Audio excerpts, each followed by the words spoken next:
Assalamualaikum warahmatullahi wabarakatuh. Para hadirin yang dihormati sekalian, pada hari ini saya akan bercerita satu legenda, satu sejarah, bukan di negara kita tetapi di negara seberang, yang bertajuk Malin Kundang. Pernahkah tuan-tuan mendengar nama ni? Yang dia boleh disinonimkan juga dengan cerita dalam negara kita, Si Tanggang, tapi dalam versi yang lain. Hakikatnya sama, tujuannya sama. Pada suatu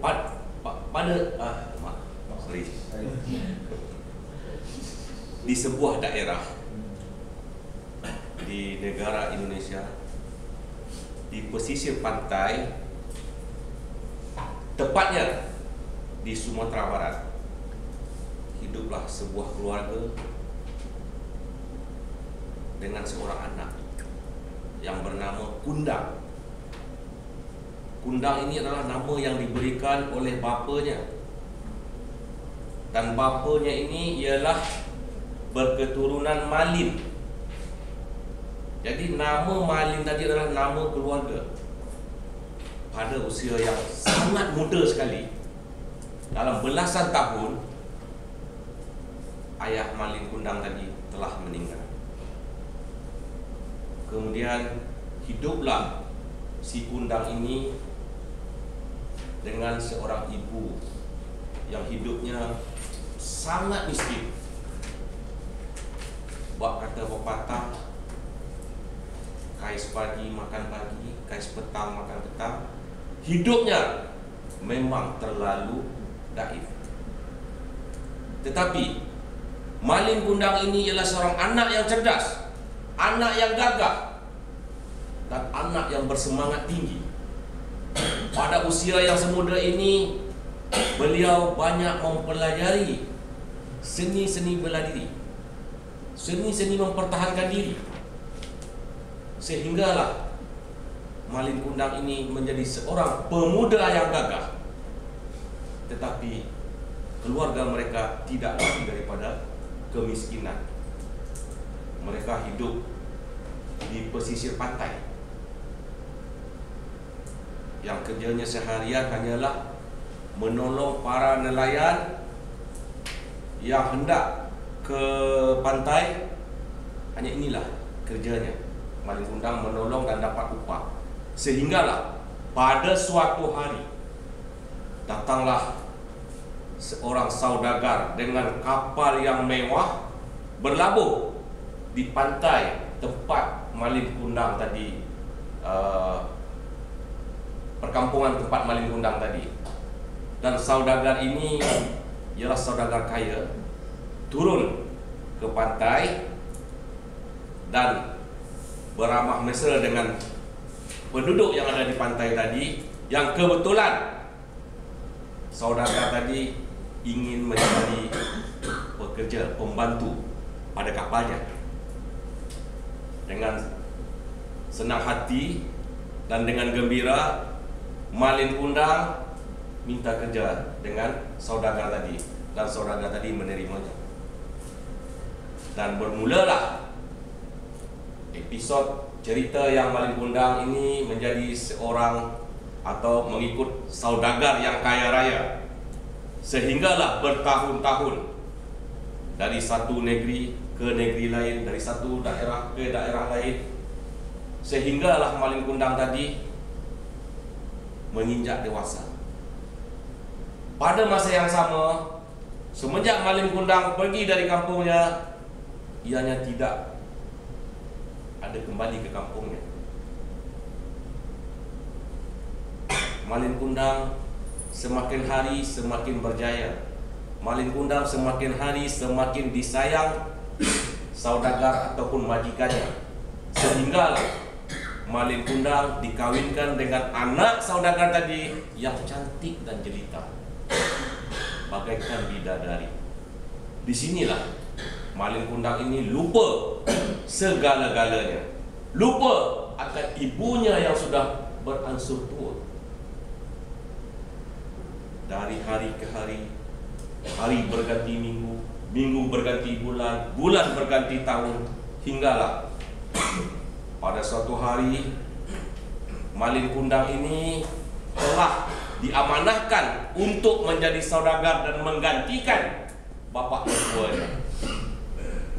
Disinilah letak kesombongan dan keangkuhan Malin Kundang tadi, yang mempunyai istri yang cantik jelita, yang punya harta yang berlimpah ruah, dan pada suatu hari ia sudah lupa dengan kampung asal usulnya.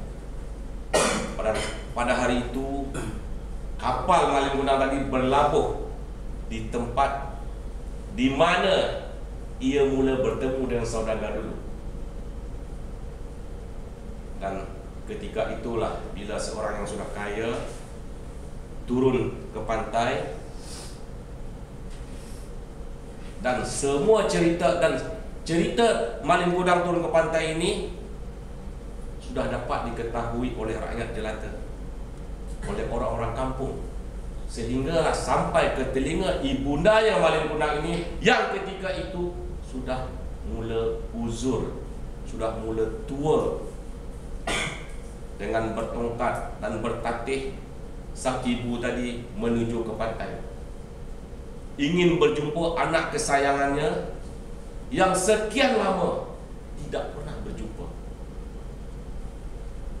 Tetapi keangkuhan seorang anak yang mempunyai harta dan istri yang jelita, padahal ketika ibunya memanggil anaknya, "Wahai Malin Kundang," tetapi hatinya sudah tersentuh, mengingatkan kedudukannya, mengingatkan istrinya yang cantik, yang tak mungkin seorang yang kaya raya mempunyai ibu yang sehina ini. Dan akhirnya diikutkannya kata hatinya yang buruk, ibunya disisihkan, ibunya ditolak, ibunya dimaki dan sebagainya. Sehinggalah seorang ibu tadi menyumpah anaknya, "Wahai Malin Kundang, kalau benar engkau sudah tidak lagi mengaku aku ini sebagai ibumu, aku sumpah engkau menjadi batu." Pada masa yang sama, petir halilintar datang, gelombang yang besar timbul, sehinggalah ketika Malin Kundang hendak berangkat kembali setelah tidak mengakui ibunya, tidak beberapa lama yang boleh kapal tadi masih dilihat dengan mata, perlahan tenggelam. Perlahan setelah disambar petir, ia hancur di situ. Dan kehancuran kapal ini mengikut sejarah, ditolak oleh air sehinggalah ke tepi pantai, dan di pantai inilah adanya batu Malin Kundang dengan kapal Malin Kundang dengan seorang anak yang tengah sujud kepada ibunya. Dan sampai ke hari ini, bukti-bukti yang ada ini masih ada di Sumatera Barat, pantai air manis. Dan saya telah ada kesempatan untuk datang ke sana dan menggali sejarah ini. Inilah kesimpulan yang dapat kita lihat. Seorang anak yang durhaka, seorang anak yang tidak mengenang asal usulnya, akan mendapat balasan dari Allah Subhanahu wa Ta'ala. Dan saya harapkan kepada Anda semua, ingatkanlah kepada anak-anak kita, cucu kita, bahwa durhaka itu sangat berbahaya. Durhaka itu sangat dahsyat, seperti apa yang telah dialami oleh Malin Kundang. Akhir kata, wabillahi taufiq wal hidayah. Wassalamualaikum warahmatullahi wabarakatuh.